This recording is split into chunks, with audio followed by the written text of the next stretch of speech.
चन्द्रशेखराय दिव्याम्बरायै च दिगम्बराय नमः शिवायै च नमः शिवायै। ओम उमा महेश्वराय नमः। आप सभी का हमारे YouTube चैनल पर हार्दिक स्वागत है। आप सभी को हरितालिका तीज व्रत की हार्दिक शुभकामनाएं। आप सभी पर भगवान शिव, माता महागौरी की कृपा सदैव बनी रहे, इसी मंगल कामना के साथ आइए सुनते हैं हरितालिका तीज व्रत की पौराणिक कथा, शिव स्तुति और आरती। प्रेम से बोलें, विघ्नहर्ता गणपति भगवान की जय हो। भगवान शिव, माता महागौरी की जय हो। व्रत करने वाले को चाहिए कि सूर्योदय के पहले उठकर भगवान का स्मरण करे, फिर शौच, दंत धामन, स्नान से निवृत्त होकर जहाँ पर शिव पार्वती का पूजन करना और कथा सुनना हो, वहाँ शिव पार्वती के पूजन के लिए केला, बंधनवार आदि से सुसज्जित एक छोटा मंडप बनावें। उसी में अपने बंधु बांधवों के साथ बैठें और अपने आचार्य को आदर पूर्वक बुलाकर उनके लिए एक उत्तम आसन बिछा दें। इसके बाद कुश, जल आदि लेकर व्रत का संकल्प लें। फिर हाथ में अक्षत फूल लेकर भगवान शिव, माता पार्वती का ध्यान करें। इसके बाद आसन, अर्घ, पंचामृत से स्नान कराकर शुद्धोदक स्नान करावें, वस्त्र का जोड़ा चढ़ावें, चंदन अक्षत दें, फूल माला चढ़ावें, धूप दीप दिखावें, नैवेद्य चढ़ावें, फल चढ़ावें। इसके बाद पान चढ़ाकर अपने सुख सौभाग्य की प्रार्थना करें। पूजा करने के बाद कथा सुने। सूत जी कहते हैं कि मंदार की माला से जिन पार्वती जी का केश पास अलंकृत है और मुंडों की माला से जिन शिव जी की जटा अलंकृत है, जो पार्वती जी दिव्य वस्त्र धारण की हैं और जो शिव जी दिगंबर हैं, ऐसी श्री पार्वती जी तथा शिव जी को प्रणाम करता हूँ।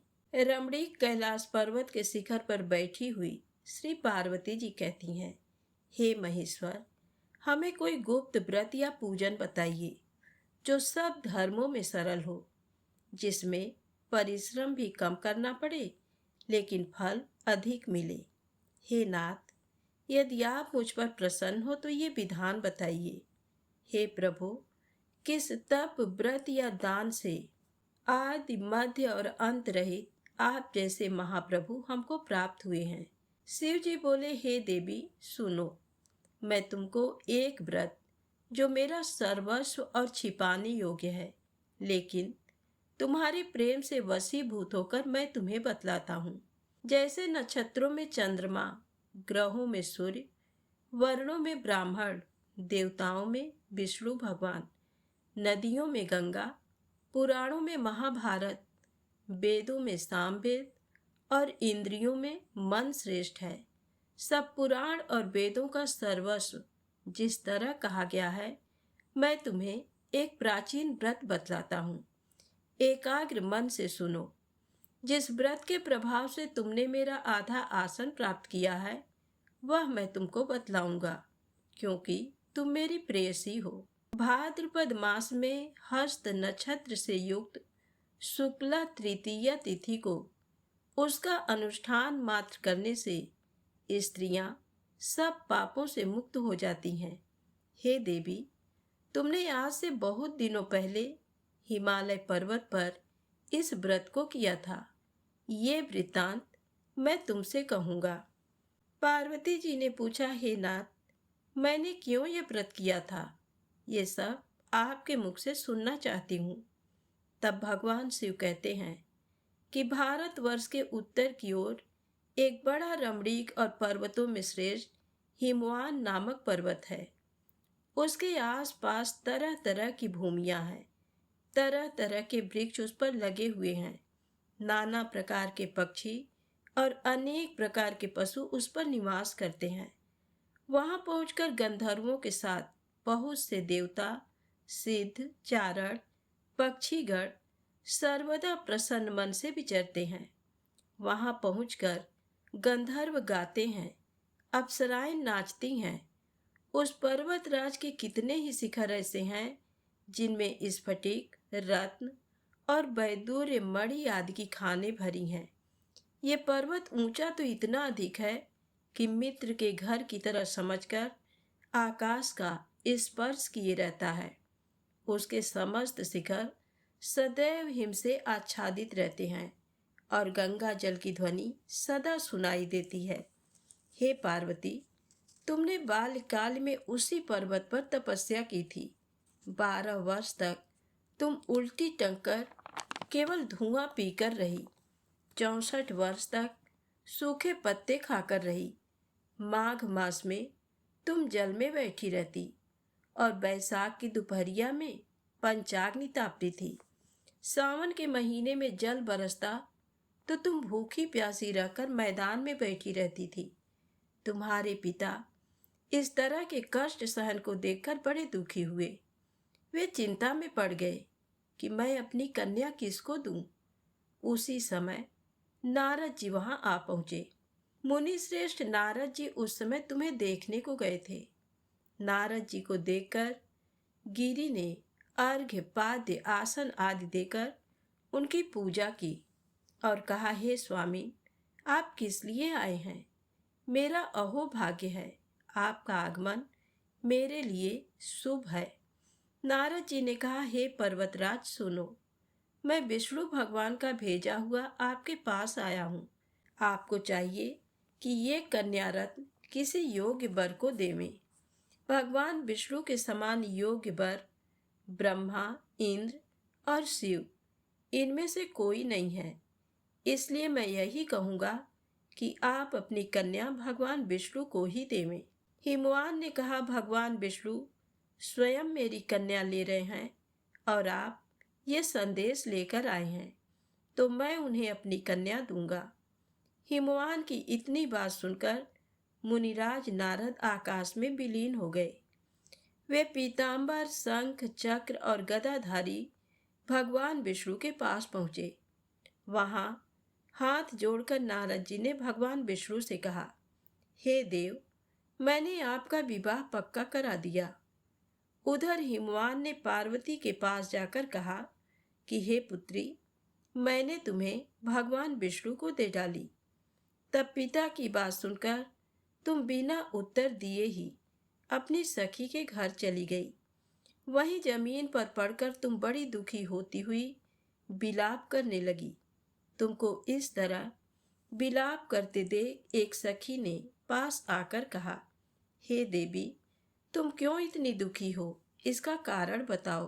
तुम्हारी जो कुछ इच्छा होगी मैं यथाशक्ति उसको पूरा करने की चेष्टा करूंगी, इसमें कोई संशय नहीं है। पार्वती बोली, मेरी जो कुछ अभिलाषा है उसे तुम प्रेम पूर्वक सुनो।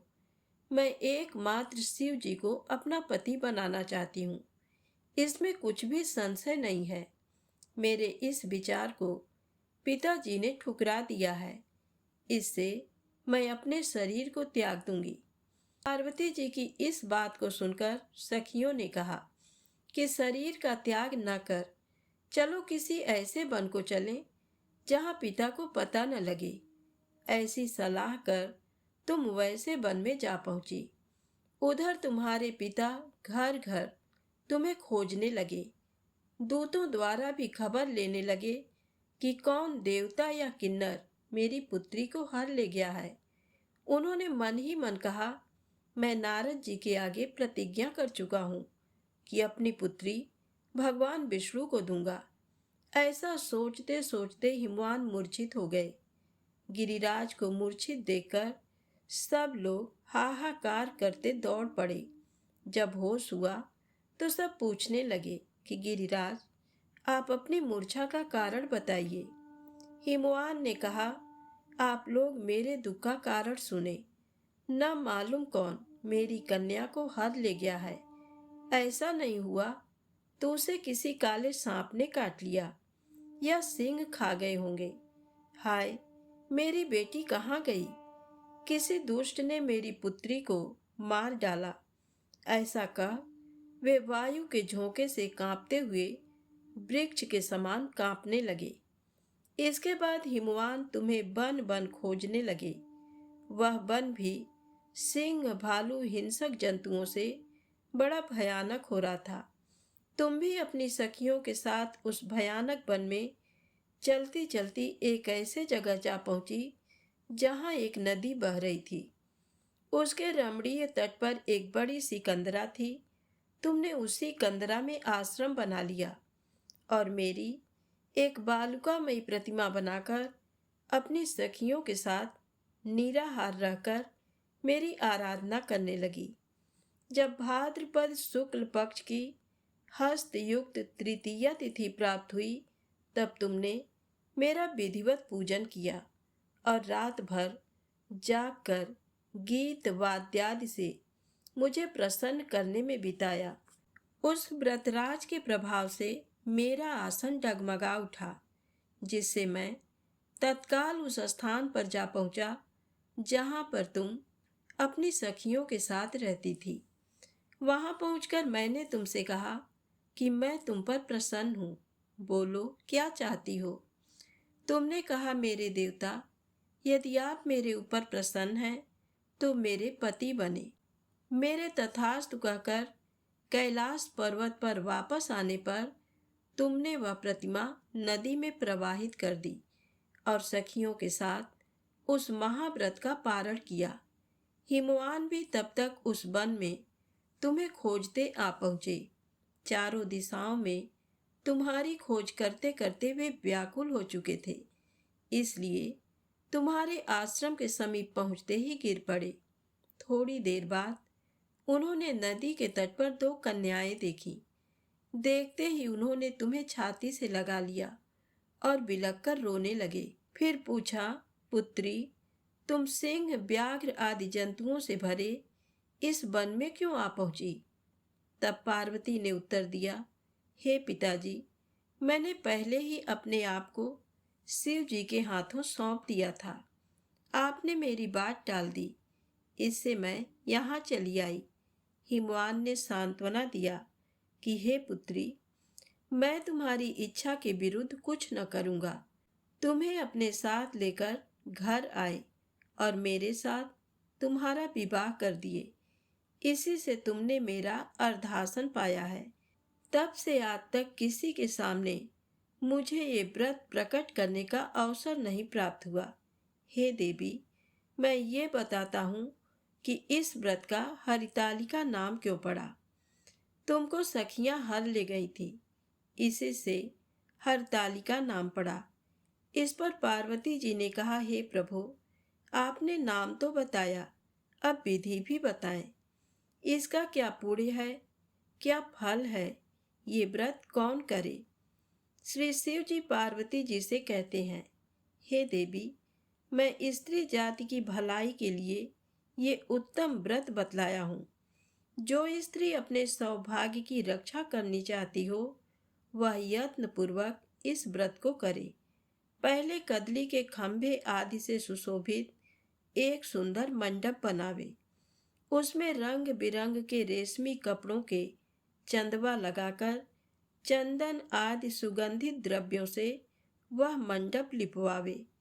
फिर शंख, भेरी, मृदंग आदि बजाते हुए तरह तरह के मंगलाचार करते हुए उस मंडप में पार्वती तथा शिव जी की प्रतिमा स्थापित करें। उस रोज दिन भर उपवास कर बहुत से सुगंधित फूल, गंध और मनोहर धूप, नाना प्रकार के नैवेद्य आदि एकत्र कर मेरी पूजा करें और रात भर जागरण करें। उस ऋतु में जो फल तथा फूल मिल सके विशेष करके रखें। फिर धूप, दीप आदि के द्वारा मंत्रों का उच्चारण करता हुआ पूजन करें। हे शिवे, शिव रूपिणी, हे मंगले, सब अर्थों को देने वाली हे देवी, हे शिव रूपे, आपको नमस्कार है। हे शिव रूपे, आपको नमस्कार है। हे शिवे, आपको सदा के लिए नमस्कार है। हे ब्रह्म रूपिणी, आपको नमस्कार है। हे जगत धात्री, आपको नमस्कार है। हे सिंहवाहिनी, संसार के भय से भयभीत मुझ दीन की रक्षा करो। इस कामना की पूर्ति के लिए मैंने आपकी पूजा की है। हे पार्वती, मुझे राज्य और सौभाग्य दो, मुझ पर प्रसन्न हो। इन्हीं मंत्रों से पार्वती तथा शिव जी की पूजा करें। तदनंतर विधि पूर्वक कथा सुने और ब्राह्मण को वस्त्र, गौ, सुवर्ण आदि दान में देवें। इस तरह एक चित्त होकर स्त्री पुरुष दोनों एक साथ पूजन करें। फिर वस्त्र आदि जो कुछ हो उसका संकल्प करें। हे देवी, जो स्त्री इस प्रकार पूजन करती है वह सब पापों से छूट जाती है और उसे 7 जन्म तक सुख तथा सौभाग्य प्राप्त होता है।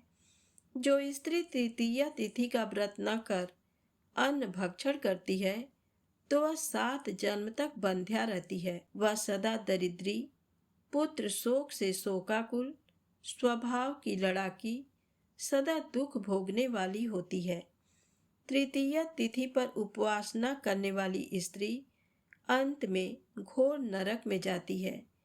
तीज को अन्न खाने से सूकरी, फल खाने से बंदरिया, जल पीने से जोंक, दूध पीने से सांपिन, मांसाहार करने से बाघिन, दही खाने से बिल्ली, मिठाई खाने से चींटी और सब खाने से मक्खी होती है। उस रोज सोने से अजगरी और पति को धोखा देने से मुर्गी होती है। इसलिए हर स्त्रियां व्रत अवश्य करें। दूसरे दिन सुवर्ण, चांदी, तांबा तथा बांस के पात्र में अन्न भरकर ब्राह्मण को दान दें और पारण करें।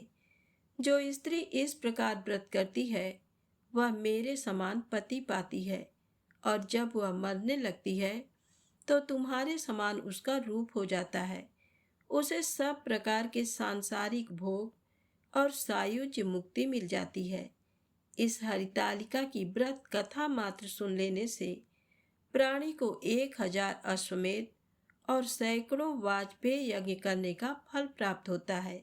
देवी, मैंने ये सब व्रतों में उत्तम व्रत बतलाया जिसके करने से प्राणी सब पापों से छूट जाता है। इसमें कुछ भी संशय नहीं है। तो प्रेम से बोले शंकर भगवान, गौरी माता की जय हो। अब आइए सुनते हैं भगवान शिव, माता पार्वती की अगली पौराणिक कथा, उसके बाद शिव स्तुति और आरती। बहुत समय पहले वास्कल नामक गांव में बिंदुक नाम का एक ब्राह्मण रहता था। वह अधर्मी, दुरात्मा एवं महापापी था। उसकी स्त्री बहुत सुंदर थी। उसका नाम चंचुला था। वह सदा उत्तम धर्म का पालन करती थी, परंतु बिंदुक वेश्यागामी था। इस तरह कुकर्म करते हुए बहुत समय व्यतीत हो गया। उसकी स्त्री काम से पीड़ित होने पर भी स्वधर्म नाश के भय से क्लेश सहकर भी काफी समय तक धर्म भ्रष्ट नहीं हुई, परंतु आगे चलकर वह भी अपने दुराचारी पति के आचरण से प्रभावित होकर दुराचारिणी और अपने धर्म से विमुख हो गई। इस तरह दुराचार में डूबे हुए उन पति पत्नी का बहुत सा समय व्यर्थ बीत गया। वेश्यागामी, दूषित बुद्धि वाला वह दुष्ट ब्राह्मण बिंदुक समयानुसार मृत्यु को प्राप्त हो नरक में चला गया। बहुत दिनों तक नरक के दुखों को भोग कर वह मूढ़ बुद्धि पापी विंध्य पर्वत पर भयंकर पिशाच हुआ। इधर उस दुराचारी बिंदुक के मर जाने पर वह चंचुला नामक स्त्री बहुत समय तक पुत्रों के साथ अपने घर में रहती रही। पति की मृत्यु के बाद वह भी अपने धर्म से गिरकर पर पुरुषों का संग करने लगी थी। सतियां विपत्ति में भी अपने धर्म का पालन करना नहीं छोड़ती। यही तो तप है। तप कठिन तो होता है, लेकिन इसका फल मीठा होता है। एक दिन दैव योग से किसी पुण्य पर्व के आने पर वह अपने भाई बंधुओं के साथ गोकर्ण क्षेत्र में गई। उसने तीर्थ के जल में स्नान किया एवं बंधुजनों के साथ यहाँ वहाँ घूमने लगी। घूमते घूमते वह एक देव मंदिर में गई। वहां उसने एक ब्राह्मण के मुख से भगवान शिव की परम पवित्र एवं मंगलकारी कथा सुनी। कथावाचक ब्राह्मण कह रहे थे कि जो स्त्रियां व्यभिचार करती हैं वे मरने के बाद जब यमलोक जाती हैं तब यमराज के दूत उन्हें तरह तरह से यंत्रणा देते हैं। वे उसके कामांगों को तप्त लौह दंडों से दागते हैं। तप्त लौह के पुरुष से उसका संसर्ग कराते हैं। ये सारे दंड इतनी वेदना देने वाले होते हैं कि जीव पुकार पुकार कर कहता है कि अब वह ऐसा नहीं करेगा, लेकिन यमदूत उसे छोड़ते नहीं। कर्मों का फल तो सभी को भोगना पड़ता है। देव ऋषि मनुष्य सभी इससे बंधे हुए हैं। ब्राह्मण के मुख से ये वैराग्य बढ़ाने वाली कथा सुनकर चंचुला भय से व्याकुल हो गई। कथा समाप्त होने पर सभी लोग वहां से चले गए। तब कथा बाँचने वाले ब्राह्मण देवता से चंचुला ने कहा, हे ब्राह्मण, धर्म को न जानने के कारण मेरे द्वारा बहुत बड़ा दुराचार हुआ है।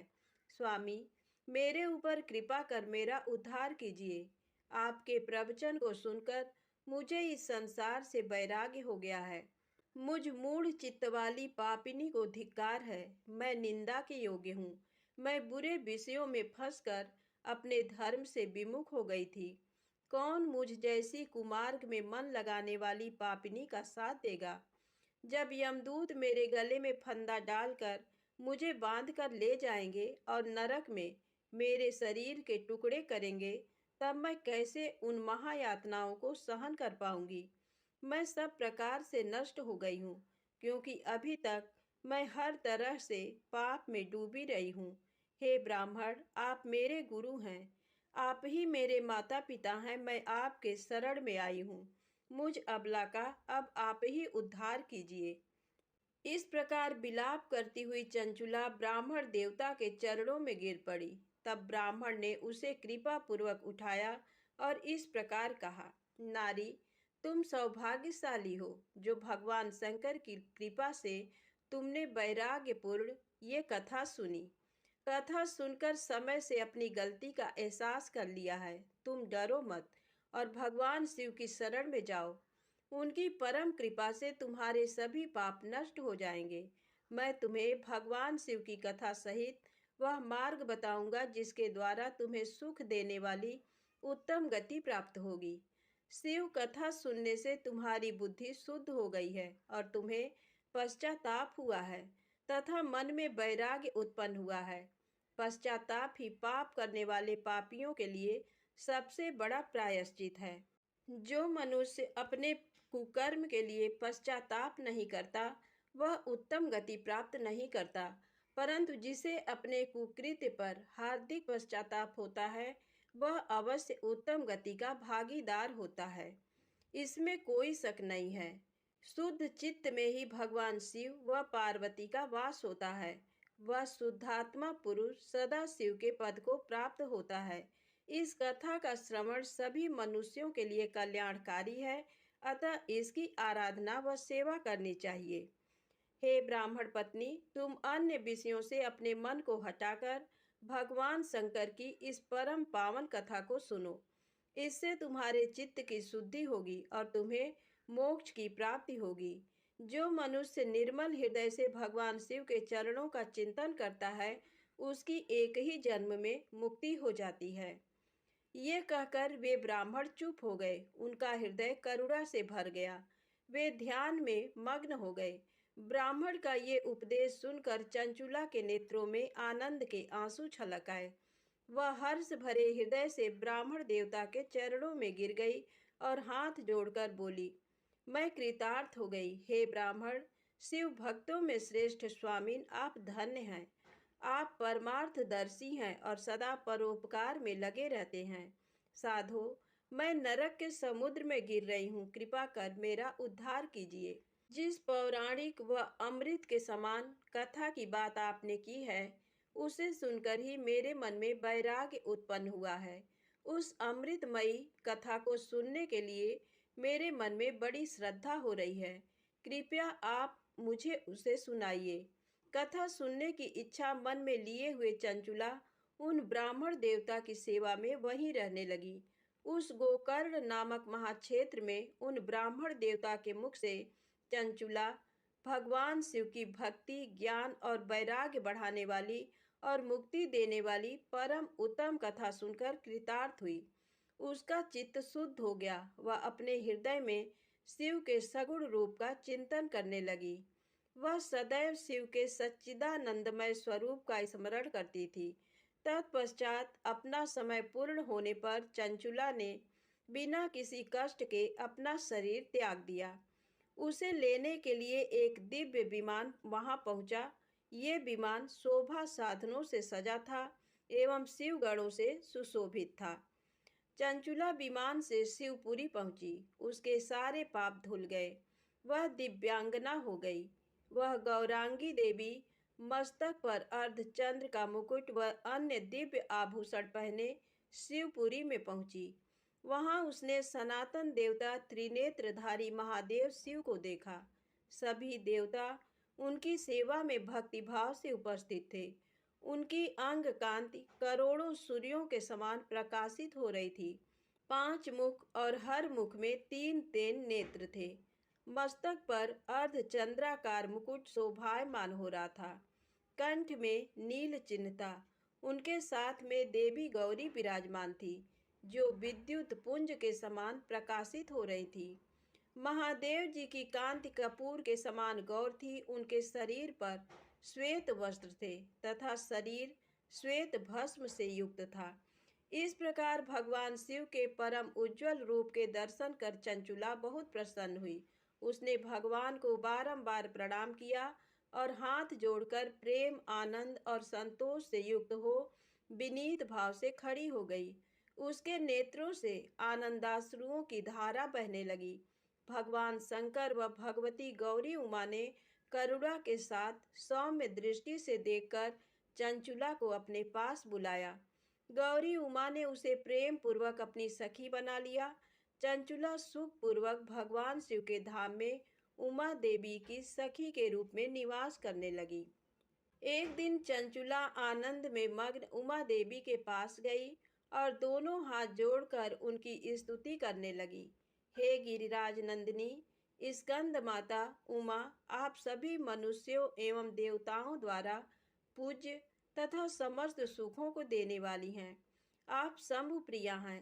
आप ही सगुणा और निर्गुणा हैं। हे सच्चिदानंद स्वरूपिणी, आप ही प्रकृति की पोषक हैं। हे माता, आप ही संसार की सृष्टि, पालन और संहार करने वाली हैं। इस प्रकार सद्गति प्राप्त चंचुला देवी की स्तुति कर शांत हो गई। उसकी आंखों में प्रेम के आंसू उमड़ आए। तब शंकर प्रिया भक्त वत्सला उमा देवी ने बड़े प्रेम से चंचुला को चुप कराते हुए कहा, सखी चंचुला, मैं तुम्हारी स्तुति से प्रसन्न हूँ। बोलो, क्या वर मांगती हो? चंचुला बोली, हे गिरिराज कुमारी, मेरे पति बिंदु इस समय कहाँ हैं? उनकी स्थिति कैसी है मुझे बताइए और कुछ उपाय कीजिए ताकि हम फिर से मिल सकें। हे महादेवी, मेरे पति एक शूद्र जाति वेश्या के प्रति आसक्त थे और पाप में ही डूबे रहते थे। गिरिजा बोली, बेटी, तुम्हारा पति बिंदुक बड़ा पापी था। उसका अंत बड़ा भयानक हुआ। वेश्या का उपभोग करने के कारण वह मूर्ख नरक में अनेक वर्षों तक अनेक प्रकार के दुख भोग कर अब शेष पाप को भोगने के लिए विंध्य पर्वत पर पिशाच की योनि में रह रहा है। वह दुष्ट वहीं वायु पीकर रहता है और सब प्रकार के कष्ट सहता है। गौरी देवी की ये बात सुनकर चंचुला अत्यंत दुखी हो गई। फिर मन को किसी तरह स्थिर करती हुई दुखी हृदय से माँ गौरी से उसने एक बार फिर पूछा, हे महादेवी, मुझ पर कृपा कीजिए और मेरे पापी पति का अब उद्धार कर दीजिए। कृपा करके मुझे वह उपाय बताइए जिससे मेरे पति को उत्तम गति प्राप्त हो सके। गौरी देवी ने कहा, यदि तुम्हारा पति भगवान शिव की पुण्यमयी उत्तम कथा सुने तो वह इस दुर्गति को पार करके उत्तम गति का भागी हो सकता है। अमृत के समान मधुर गौरी देवी का ये वचन सुनकर चंचुला ने दोनों हाथ जोड़कर मस्तक झुकाकर उन्हें बारंबार प्रणाम किया तथा प्रार्थना की कि मेरे पति को भगवान शिव की कथा सुनाने की व्यवस्था कीजिए। ब्राह्मण पत्नी चंचुला के बार बार प्रार्थना करने पर शिव प्रिया गौरी देवी ने भगवान शिव की महिमा का गान करने वाले गंधर्वराज तुम्बुरु को बुलाकर कहा, तुम्बुरो, तुम्हारी भगवान शिव में प्रीति है। तुम मेरे मन की सभी बातें जानकर मेरे कार्यों को सिद्ध करते हो। तुम मेरी इस सखी के साथ विंध्य पर जाओ। वहाँ एक महाघोर और भयंकर पिशाच रहता है। पूर्व जन्म में वह पिशाच बिंदुक नामक ब्राह्मण मेरी इस सखी चंचुला का पति था। वह बेश्यागामी हो गया था। उसने स्नान संध्या आदि नित्य कर्म छोड़कर अपवित्र रहने लगा। क्रोध के कारण उसकी बुद्धि भ्रष्ट हो गई। दुर्जनों से उसकी मित्रता तथा सज्जनों से द्वेष बढ़ गया था। वह अस्त्र शस्त्र से हिंसा करता, लोगों को सताता और उनके घरों में आग लगा देता था। चांडालों से दोस्ती करता, वह रोज बेश्या के पास जाता था। पत्नी को त्याग कर दुष्ट लोगों से दोस्ती कर उन्हीं के संपर्क में रहता था। वह मृत्यु तक दुराचार में फंसा रहा। मृत्यु के बाद उसे पापियों के भोग स्थान यमपुर ले जाया गया। वहाँ घोर नरकों को सहकर इस समय वह विंध्य पर पिशाच बनकर रह रहा है और पापों का फल भोग रहा है। तुम उसके सामने परम पुण्यमयी पापों का नाश करने वाली भगवान शिव की दिव्य कथा का प्रवचन करो। इस कथा को सुनने से उसका हृदय सभी पापों से मुक्त होकर शुद्ध हो जाएगा और वह प्रेत योनि से मुक्त हो जाएगा। दुर्गति मुक्त होने पर उस बिंदुक नामक पिशाच को विमान पर बिठाकर तुम भगवान शिव के पास ले आना। माँ उमा का आदेश पाकर गंधर्वराज तुम्बरो प्रसन्नता पूर्वक अपने भाग्य की सराहना करते हुए चंचुला को साथ लेकर विमान से पिशाच के निवास स्थान विंध्य पर्वत पर गया। वहां पहुंचकर उसने उस विकराल आकृति वाले पिशाच को देखा। उसका शरीर विशाल था, उसकी ठोड़ी बड़ी थी। वह कभी हंसता, कभी रोता, कभी उछलता था। महाबली तुम्बरों ने बिंदुक नामक पिशाच को पासों से बांध लिया। उसके पश्चात तुम्बरों ने कथा बाँचने के लिए स्थान तलाश कर मंडप की रचना की। शीघ्र इस बात का पता लोगों को चल गया कि एक पिशाच के उद्धार हेतु देवी पार्वती की आज्ञा से तुम्बरो भगवान शिव की कथा सुनाने विंध्य पर्वत पर आया है। उस कथा को सुनने के लोभ से बहुत से देवर्षि वहां पहुंच गए। सभी को आदर पूर्वक स्थान दिया गया। पिशाच बिंदु को पांसों में बांधकर आसन पर बिठाया गया और तब तुम्बरू ने परम उत्तम भगवान शिव की अमृत कथा का गान शुरू किया, जिससे सभी श्रोता कृतार्थ हो गए। परम पुण्यमय कथा को सुनकर पिशाच सभी पापों से मुक्त हो गया और उसने पिशाच शरीर का त्याग कर दिया। शीघ्र ही उसका रूप दिव्य हो गया। उसका शरीर गौर वर्ण का हो गया। शरीर पर श्वेत वस्त्र एवं पुरुषों के आभूषण आ गए।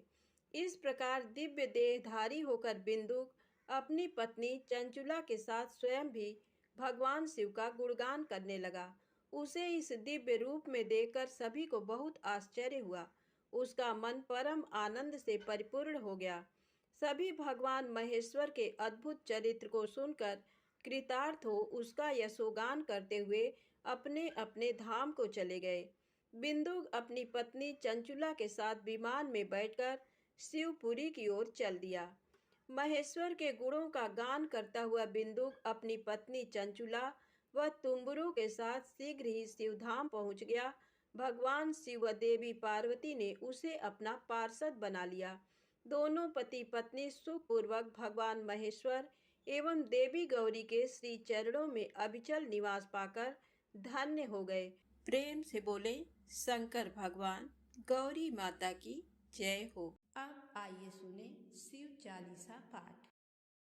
श्री गणेश गिरिजा सुवन मंगल मूल सुजान, कहते अयोध्या दास तुम देहु अभय वरदान।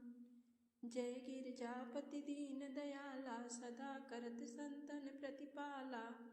भाल चंद्रमा सोहत नीके, कानन कुंडल नाग फनीके। अंग गौर सिर गंग बहाए, मुंड माल तन छार लगाए।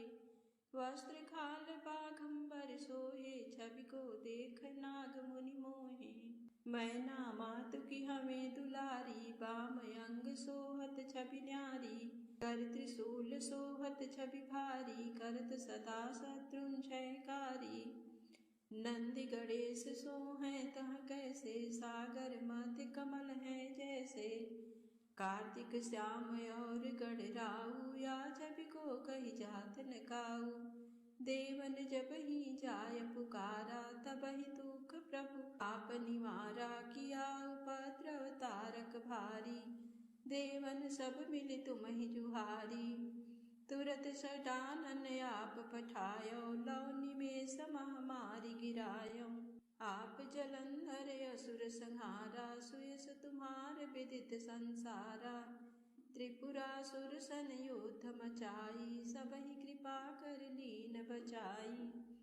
किया तपहि भागीरथ भारी, पूरब प्रतिज्ञा सुपुरारी। दानिन मह तुम सम को नाही, सेवक या स्तुति करत सदाहि।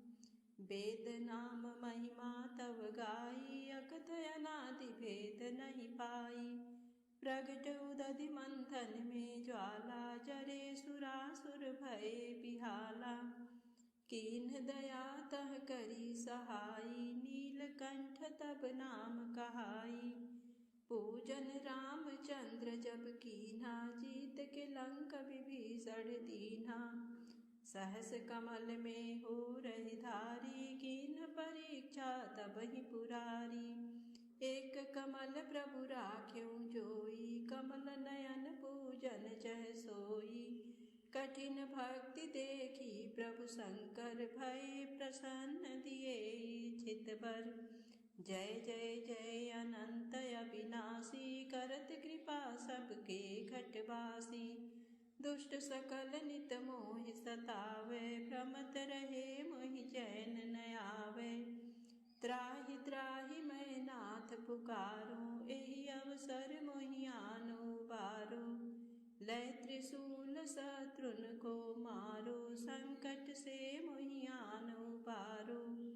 मातु पिता भ्राता सब कोई, संकट में पूछत नहीं कोई।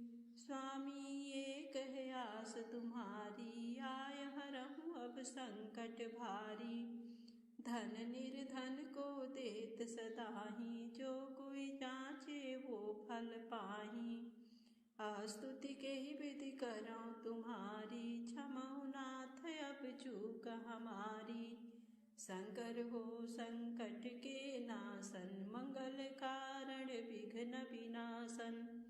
योगी यति मुनि ध्यान लगावे, नारद सारद शीस नवावे।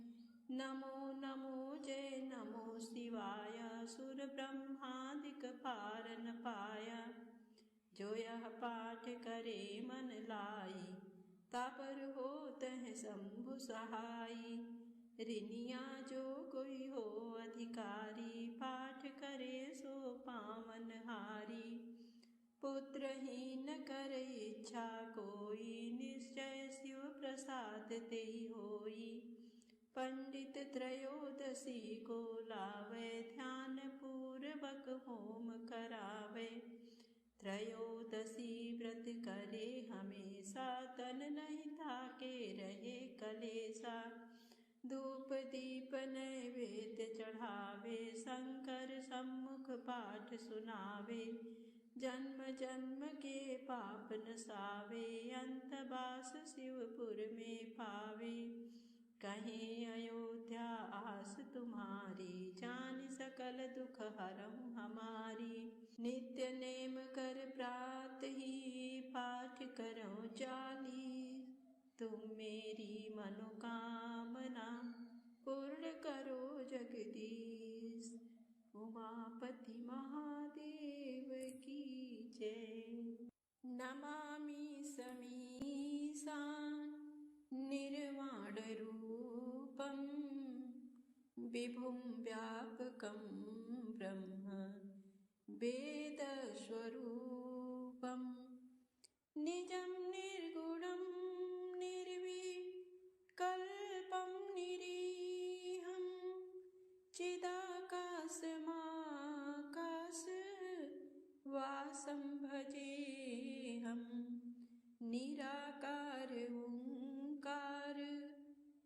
मूलं तुरीयं गिरा ज्ञानगोतीत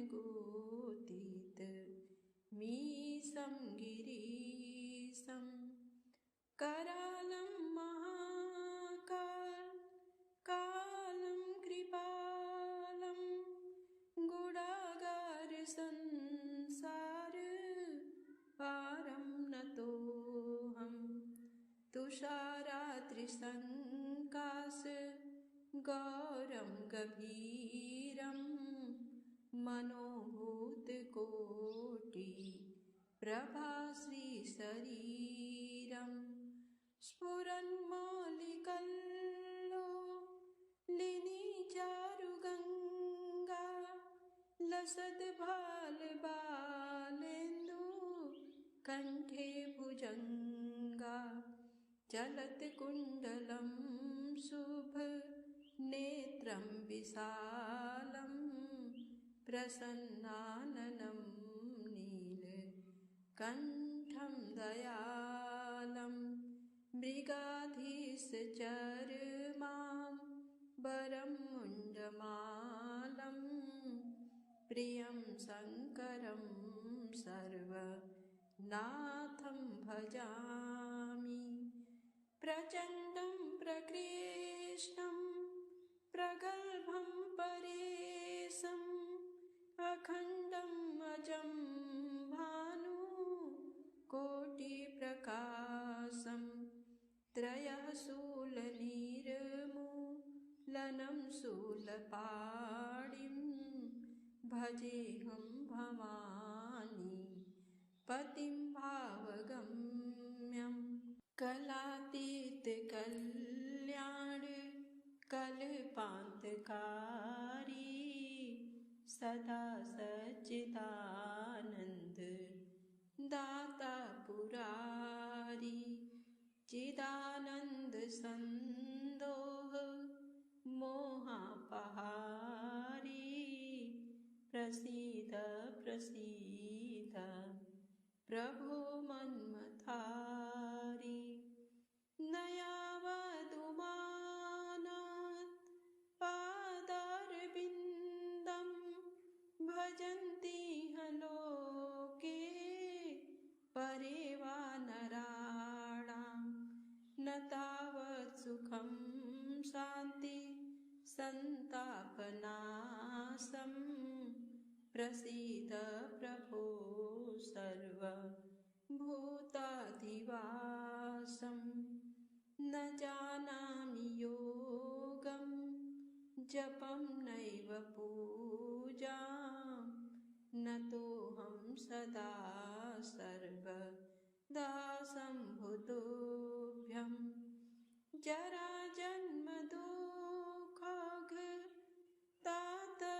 जराजन्मदुःखतातप्यमानं प्रभो पाहि आपन् नमामि शम्भो प्रभो पाहि आपन् नमामि शम्भो रुद्राष्टकमिदं प्रोक्तं विप्रेण हरतोषे ये पठन्ति नरा भक्त्यां तेषां शम्भु प्रसीदति ब्रह्ममुरारिसुरार्चितलिङ्गं निर्मलभासितशोभितलिङ्गं जन्मजदुःखविनाशकलिङ्गं तत्प्रणमामि सदा शिवलिङ्गं तत्प्रणमामि सदा शिवलिङ्गं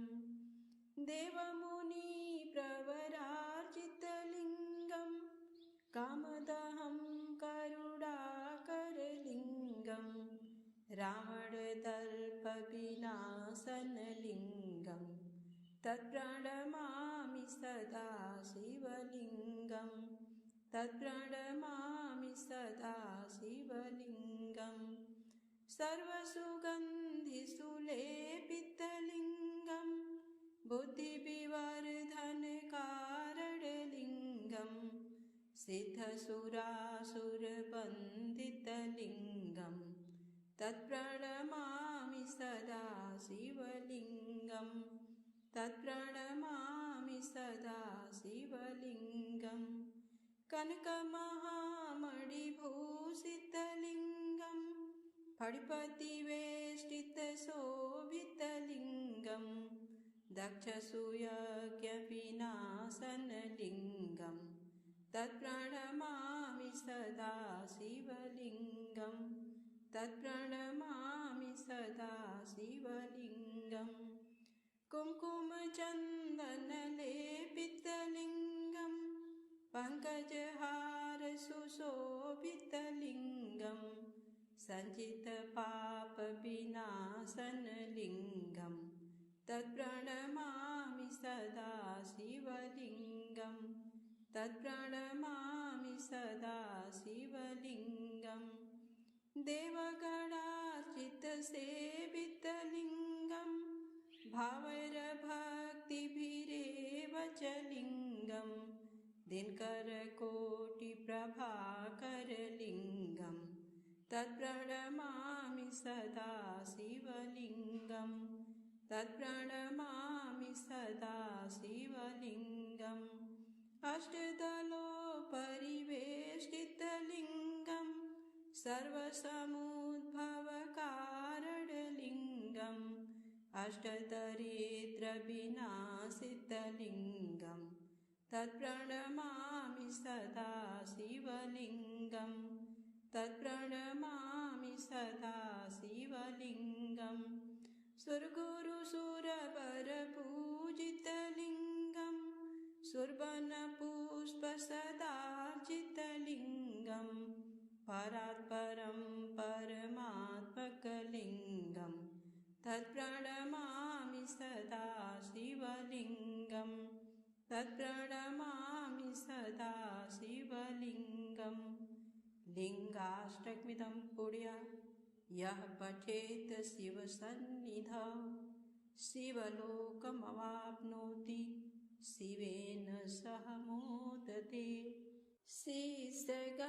शेषगङ्गयर्धङ्ग पार्वती सदा विराजत कैलासी नंदी भृंगी नृत्य करत हैं धरत ध्यान सुर सुख राशि शीतल मंद सुगंध पवन बह बैठे हैं शिव अविनाशी करत गान गंधर्व सप्त स्वर राग रागिनी मधुरासी यक्ष राक्ष भैरव जह डोलत बोलत हैं बन के वासी कोयल शब्द सुनावत सुंदर भ्रमर करत है गुंजासी कल्पद्रुम अरु पारिजात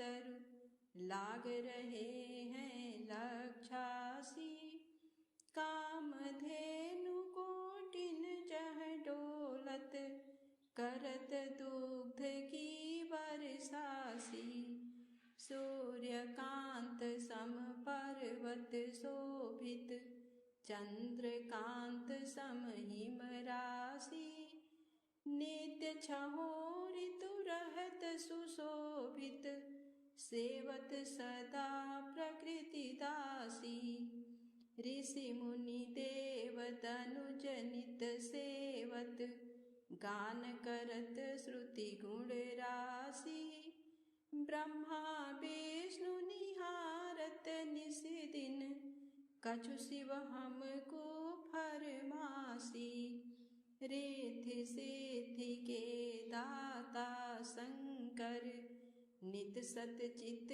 आनंद राशि जिनके सुमिरत ही कट जाती कठिन काल यम की फांसी त्रिशूल धर जी का नाम निरंतर प्रेम सहित जो नर गासी दूर होए विपदा उस नर की जन्म जन्म शिव पद पासी कैलासी काशी के वासी अविनाशी मेरी सुधि लीजो, सेवक जान सदा चरणन को, अपनो जान कृपा कीजो। तुम तो प्रभु जी सदा दयामय, अवगुण मेरे सब ढकियो, सब अपराध क्षमा कर शंकर, किंकर की बिनती सुनियो। शीस गंगा अर्धंग पार्वती, सदा विराजत कैलासी, नंदी भृंगी नृत्य करत हैं, धरत ध्यान सुर सुख राशि। बम बम शिव कैलाशपति, बम बम शिव कैलाशपति, बम बम शिव कैलाशपति। उमापति